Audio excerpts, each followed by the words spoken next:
What's up, online teachers? Jason Kennedy. Post a video every single no-show. They're always heartfelt, humorous, hopefully helpful. And this is the ManyCam 3.0 video.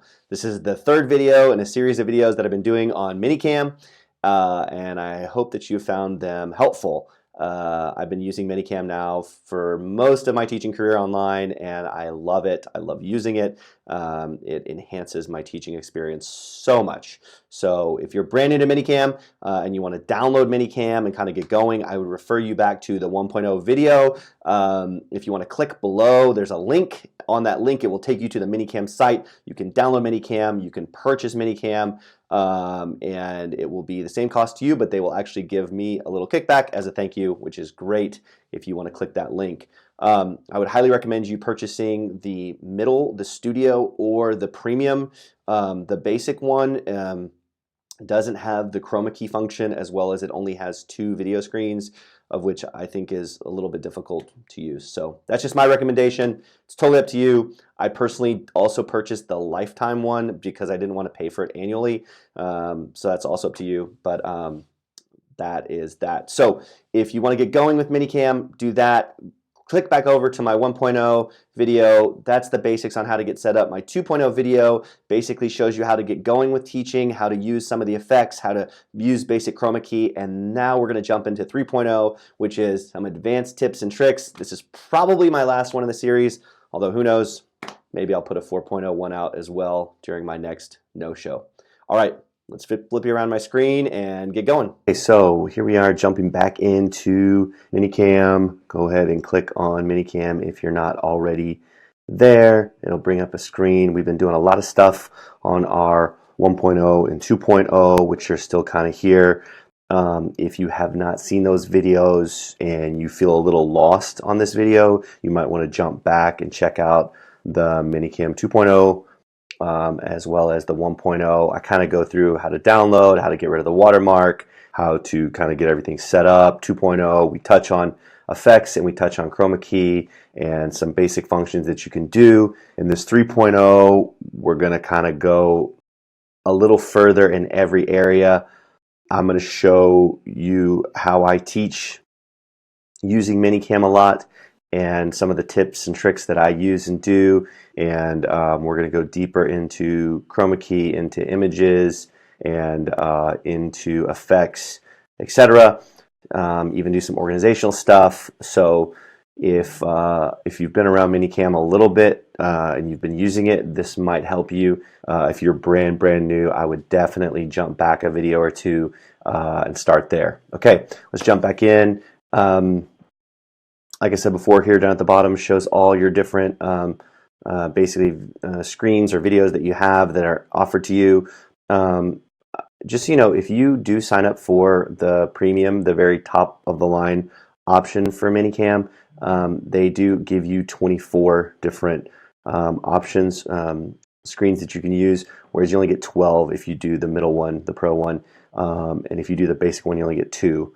I would definitely strongly suggest you not do the basic one because you do not get the chroma key option, which is where you can make your backdrop change, as well as you only just get those 2 presets. So for me, I like to set up my classes, like for example, class 1, if I have like a 5 a.m. class and then I have 5:30 and then I have a 6 and 6:30, I like to set them all up so that I can just switch back and forth between my different classes however I want to do it. I talked about that a lot in the 2.0. So jumping in now to the 3.0, we're going to just kind of talk kind of a little bit about each one and just a couple little tips and tricks that you can do to just continue to enhance that teaching experience, right? Our whole goal is to lower the barrier between us and the student that's far away, and the way we do that is by engaging them and getting them to engage with us.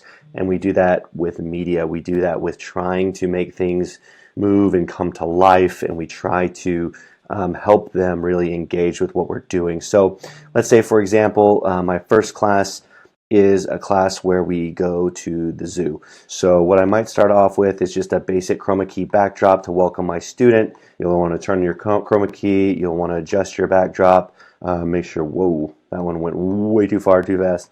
You want to adjust your backdrop. Go ahead and get all that stuff. Make sure you get all your green like we talked about in the last. You can lean to the left, to the right, get the edges around your body as best you can.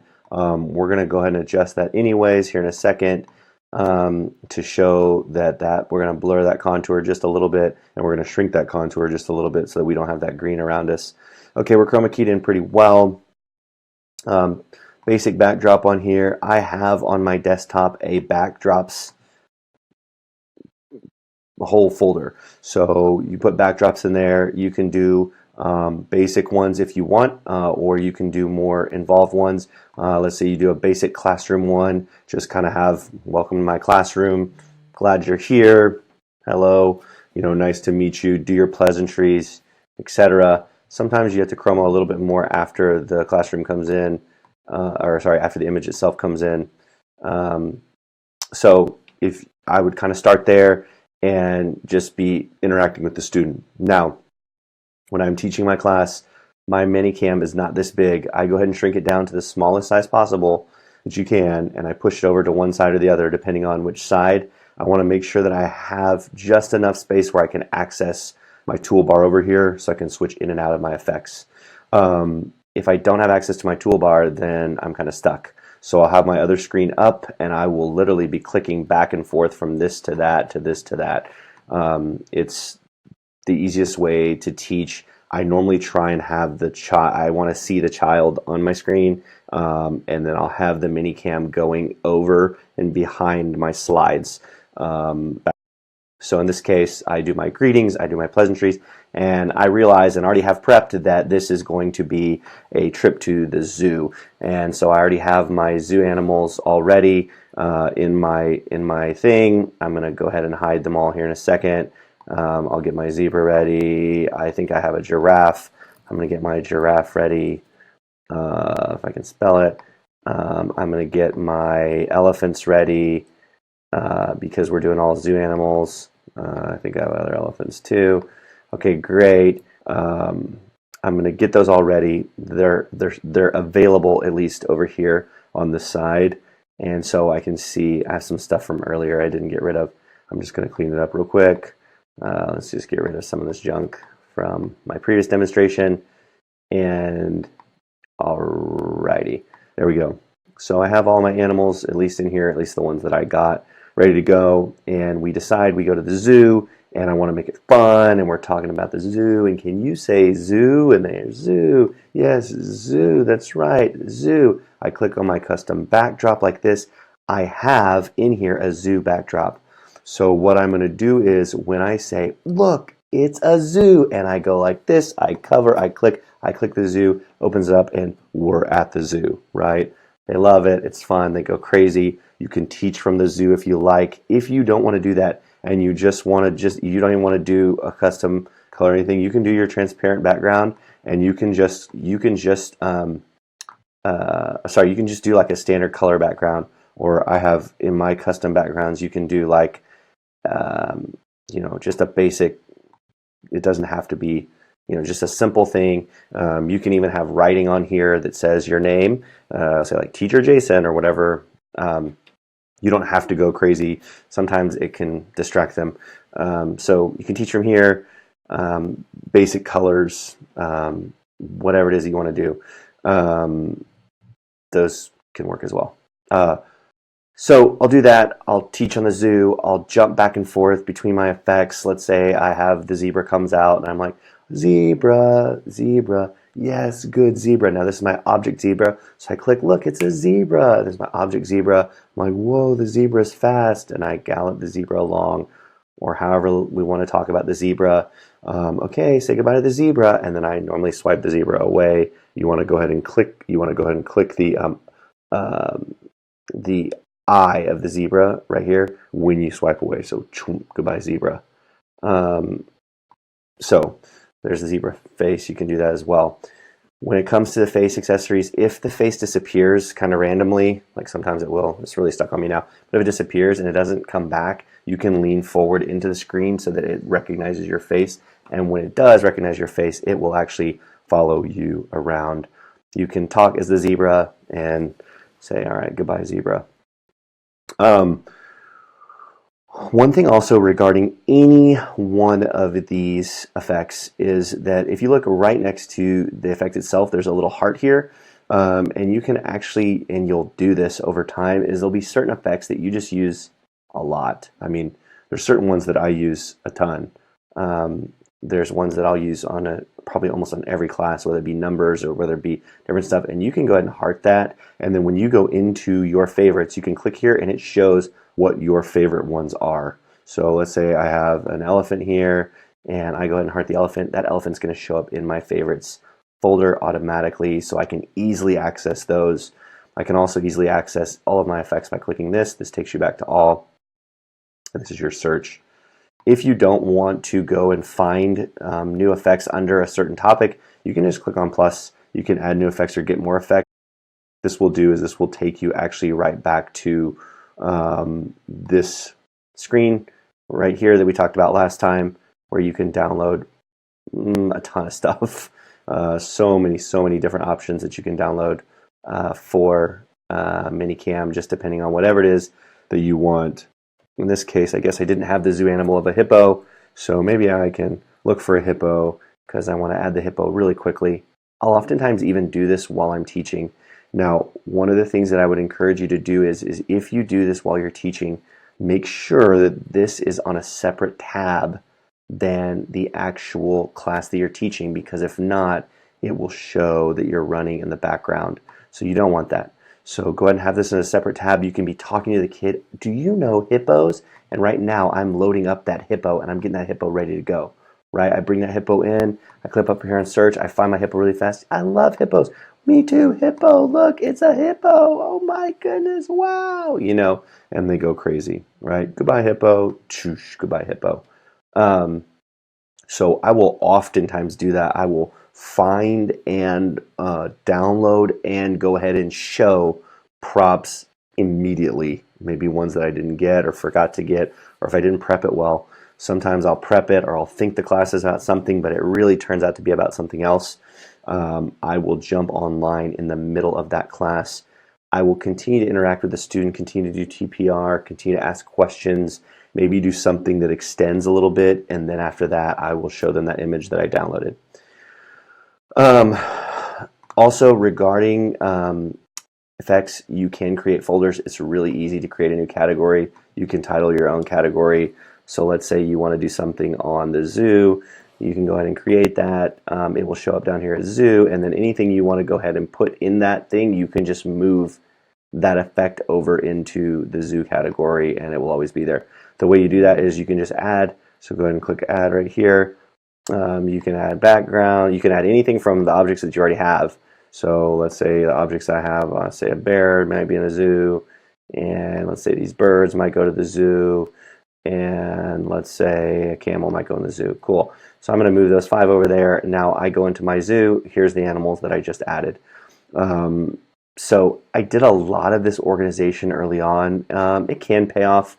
I did it sometimes with like the different platforms you work for. So in this case, Gogokid, I have all my Gogo stuff in one spot. It's kind of easier that way, more VIP, etc. But to be honest with you, with search, you can just click and search for it. Every now and again, the item isn't labeled right, and so it's hard to find, or it'll be labeled a weird name, like it'll be a hot dog, but it'll be labeled under sausage, and then you can't find it. So that's pretty rare. Okay, that's mainly effects. A couple other little tidbits with effects is, I don't know if you noticed, but early on when we were talking about like preloading a class, like for example in this case, let's say we load all these numbers in here and they're all showing, right? So we have all these numbers, we just added them all in, and we're getting ready for our class. We want to go ahead and get every single number we can possibly get in here because we want numbers. And okay, great. So we have numbers 1 through 9, and we're about ready to go to our class, and we're like, oh no, all these numbers are showing. I got to get rid of them. You can get rid of them all at once by changing or knowing what your hotkeys are. So you can do hotkeys. They're really helpful on a whim when you're kind of behind or trying to maneuver really quickly. Click on your settings, go down to the bottom and the hotkeys, and these will be your hotkeys that you can actually create yourself. Transition between presets 1 to 10. So in this case, transition between presets 1 to 10 is Alt and then the number of the preset. So what I can do is, let's say I'm in preset 3 right now, and I want to transition to preset 6 immediately. I'm going to press with my hand right now, I'm going to press Alt 6, and what it's going to do is it's going to take me straight to 6, which is right here. And then I want to cut back to 4, and I'm back into 4. So it's just a quick, easy way rather than having to click on something, especially if you're over here in the platform and you just want to jump back and forth really quick. Hotkeys are really nice. The other thing that I just showed you was a hotkey, and that is if you want to clear all or if you want to show all of your effects. That's right here. So in my case, I do Command R. Command R will hide or show all the effects all at once. So in this case, we have a bunch under preset 2. We have all those numbers.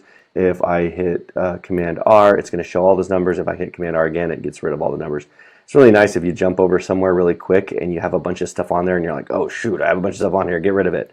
You know, so it's like that. There's so much stuff on your screen you forgot. You can just clear it off really quick. So helpful little hotkeys. Use them. They can help you out. Okay. Next thing is working with your different options within these different cameras. So if you notice, whenever you click on a new camera option, some different stuff comes up. We've only been using camera. There's your IP camera that you have, your ManyCam mobile, media files. So if you want to do something like show a picture or a GIF or something like that that's kind of fun to a student, the way you're going to do that is by clicking on your media files. You click on media file, it's going to pull up and it's going to ask you to add a media file that you have. They'll usually have to be JPEGs or PNGs, so files. So you can go into your desktop and find maybe some sort of JPEG that you want. In this case, I have a home JPEG. I'm going to open that up and it's going to show, and I can show home as that slide as a whole. It can be kind of cool, whatever. One thing I'll use sometimes is if you have like a platform that doesn't really that doesn't go, like if you log in but you're seen before the class, you can kind of add something like this, like a hello GIF, and then you can have something scrolling on the bottom telling them that you're really excited about the upcoming class. The way that you do that's pretty simple. You go ahead and import that GIF just like I showed you just a minute ago. You can go basically online. Let's see here. So let's say here, the hello GIF. Go ahead and right click, save that image as hello, whatever it is. That's going to come into your computer. You're going to click on media file. You're going to go find wherever that download came into. It's probably in downloads or something like that. It could be on your desktop. Just depends on wherever it downloaded. If it's in downloads, in this case, I don't think mine is in downloads. I have a lot of downloads. So wherever that GIF comes to, you're going to go ahead and click on that, and it is going to, I'm actually may have just downloaded the backdrops. You're going to click on that image. Yeah, in this case, here's the hello, and the hello comes up. Right, that, and then let's say you want to add a little bit of scrolling text. The way you're going to do that is go into your draw function, go ahead and turn on your text, and go ahead and write your text, whatever it is that you want. I'm excited for class. Click on, type that in there, and let's say we want it to be scrolling from left to right. We want it to be scrolling maybe a little bit faster. It's maybe too fast, but somewhere in there. Let's make it just a tad bit bigger. Cool. That looks great. I did this. I went ahead and took it maybe one step further. It's kind of nice to do. You go ahead and, if you want to, you don't have to. You can go ahead and pop that into like a Google Translate. This probably isn't perfect, but it's close. And you can kind of go over and say, okay, hey, here it is both in English and in Chinese. and I'm going to go ahead and have it scrolling in English and in Chinese, top and the bottom. Nice little touch. Kind of excited about class. I don't use this very often, but it's nice to have. It's really fun if you have a really funny GIF or a really funny picture or something to do with your topic that you're going with. It's a fun thing to kind of add on as a a nice add-on to it. Okay. Also, I talked a little bit about the draw function and using the pen and the draw. This is not. I mean, it's not a huge thing to do. I would say I have very rarely done this, but sometimes people like it. You can kind of do a little mustache. Well, it's a really fat mustache, but you can kind of draw something on the screen just as a little fun extra add-on. Maybe you want to draw a person, or if you want to play tic-tac-toe on your screen, maybe your platform doesn't have tic-tac-toe, you can do it on yours. And nice little function. I don't use it super often. I mentioned this before in the, I think it was in the 1.0, just about the countdown. I really like the countdown timer. It's a great addition. I usually put it up kind of in the top corner or somewhere, and I'll usually give them like, okay, let's do 30 seconds of the whatever it is. I mean, you can make it bigger or smaller here, and I usually do like, I don't know, let's say 30 seconds. I don't know, or okay, so let's say just do 20 is fine, and go ahead and hit go, and then they can read or do whatever it is for the next 20 seconds. And it's kind of cool. You can change the style of this as well. They have different styles, different fonts, etc., different colors. It's kind of cool. It's a nice little add-on, even if you're trying to do some speed or trying to help them read quicker. So there is that, kind of a little bit more in depth than before. What else did I want to touch on in this 3.0? I do oftentimes switch back and forth. Oh, I left my text bar up again. I do oftentimes switch back and forth from different chromos, even if it's on the same slide. So for example, in this case, if I'm in Beijing, I will oftentimes switch back and forth to something else. Like if we're going to the zoo, I'm like, okay, now we're going to the zoo, and I click, and then I hit that open, and then I take us to the zoo. It's kind of fun. They like it. You can teach from the zoo. If the zoo gets boring and you want to go back to just something normal, you can just jump back into a normal class, jump back into your normal classroom, whatever it is. You don't have to teach it the whole time, but kids oftentimes like that experience. I think it's fun to see being in different places. Another thing that I really enjoy doing and I like doing is using actually the video effects. They're pretty cool. So what I'll do with this is, let's say I'm doing my rewards system and they're getting rewards. I'll usually give out numbers for my effects for rewards. I'll say, oh, congratulate, or great job. You get 1 star. Can you say 1 star? 1 star. Yes, 1 star. Click, and they get 1 star. And then I may blow the balloon. Wow, 1 balloon. Can you blow the balloon? And then they blow. And then what you can do is, what I use this for is I let them engage with me or interact with me. So I'm like, whoa, I pretend like they're blowing me over. Or what I'll do is I'll switch over here to my video effects and I'll pretend like they've blown me upside down. So I'll go, whoa, and then I'll pull back and I'm upside down and I fall over like this, whatever it is. And then I'm upside down. I'm like, oh, help, please blow, get me back. And then I'll come back and then I'll pull back it, right? You can do that. You can actually turn yourself completely around, like, whoa. And then when you're done being turned around, you also have a really cool star effect that you can grab, click on your stars, do your head stars. Whoa, I'm so dizzy. Oh, right? Awesome. They love it every time. It never fails.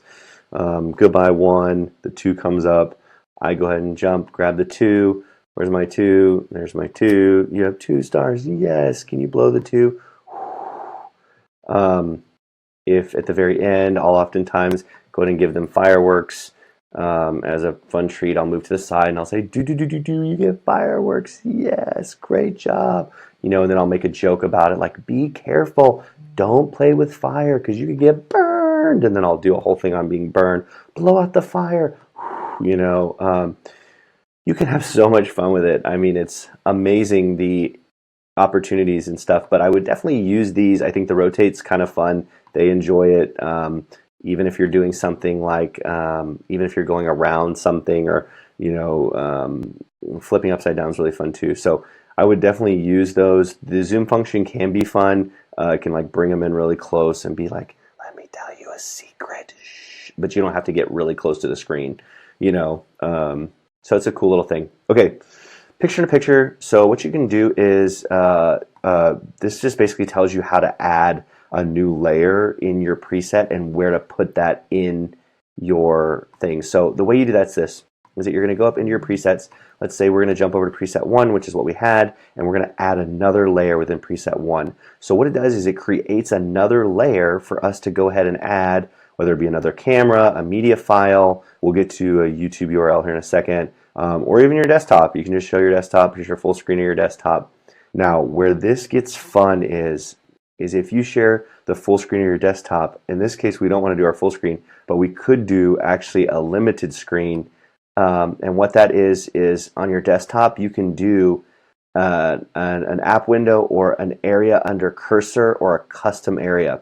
Where this gets really cool is if you do a custom area and you know what window your student is going to be in on your screen. So let's say your student's going to be over here, and let's say they're going to be right in this corner, call it here, okay? You have this custom area. Now what's going to happen is it's going to just show whatever goes through that area on the screen. So in this case, it's repeated over and over again, but what it's going to be is it's going to be their face next to your face. So you can put, if you want to actually go ahead and put an effect onto their face, you can do that too. You can put a facial accessory on them, or you can put, the cat on them, or whatever it is that you want to put on them. So that's where it gets really cool. You have to prep this well, and the way that you prep this well is you have to make sure that nothing except for their face is going to go through that area the entire time that you're teaching. Okay, does that make sense? So I'm going to clear that layer out just because it's kind of distracting. But you get the idea. So that's up here under your presets, under your layer. You can go ahead and kill it if you don't want it there at all. That's also, you can add an image here if you want to add an image, like a media file. Let's say a picture of something, like a really cool picture. Let's say we add our picture of our ABCs over there, and we have our ABCs, and we're doing our ABCs, and we're like, okay, A, B, C, D, E, F, G. You can do that. You can just kill it too, like that, and it goes right away. Regarding YouTube URLs, so you can also show videos on here. If you go into a new window, you click on YouTube URL, it's going to ask you for the YouTube URL. This is important to remember. This YouTube URL is not the short form YouTube URL. You cannot put in a HTTPS and then YOU.be. That will not work. It has to be the long form at the top that has youtube.com/watch, etc., etc., etc. You can pull that video in, press OK, and prep that video to work. You can show a little video on counting or a little video on something else. They're really actually great if you want to pop a little video in there. I don't do it very much because most of the platforms I work for are pretty robust. But if you didn't have a very good platform, then I would say go for it. You can also have a blank image, a blank color, just to have green screen. I mean, just if you need it, if you want it. I don't know why you would ever use it, but you never know. So in that case, that's, what is that, preset 17, or where's that at? Yeah, I killed that one. Okay, so that's kind of how picture in a picture works. If you want to add a different layer or a different picture, you can click here. You can add a different, you can add another one of yourself in the camera. Just kind of is redundant, really. So I rarely do that. Whoops, got rid of my big one and not my little one. This is kind of cool. What you can do with this though is if you want you want the main layer to be an image and you be in the little, so you can be in the camera position and then you can have the image be large, if that makes sense. So that's kind of cool. Sometimes you can do that. Anyways, okay. What else do we have? I know this has been a ton. This is like a fire hose. But hopefully this is helping you. My goal is just to hopefully get your creative juices flowing for you to realize, man, I can do a lot with this. If you don't want to use, like for example, in this case I have Shanghai and I have it chroma keyed in, but let's say you don't want to have it chroma keyed in, you just want to have an image of their city. In this case this is Beijing, so you can just have a picture of, oh sorry, this is Guangzhou. You can just have a picture of Guangzhou that you jump to and jump back from. That's fine too. I mean, chroma key is fun and it's fun to do. I'll oftentimes, especially with this picture of Shanghai, I'll like swim in the water, you know, and I'm like, or you can even go down in here and you're like, I'm drowning, blah, blah, blah, blah. But, you know, it's not the end all. So if you don't want to do chroma key, you don't have to. It's just a fun add-on, kind of engaging for the students themselves. Okay. I'm trying to think organizationally if there's anything else I wanted to share with you guys. Yeah, I think that's basically it for now. I'm sure there's other stuff that's going to come up in my mind, other things that probably would be helpful to talk about, but for now, hopefully that fire hose of explanations, one, you're able to at least maybe track with me a little bit, maybe try some stuff out if you are a ManyCam user all the time. Great. Hopefully maybe you learned something new. If you didn't learn something new, I'm sorry for wasting your time.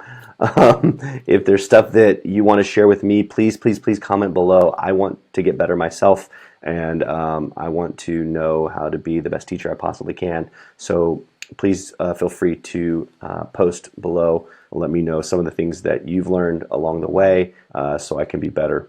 So thanks so much for watching, and happy teaching.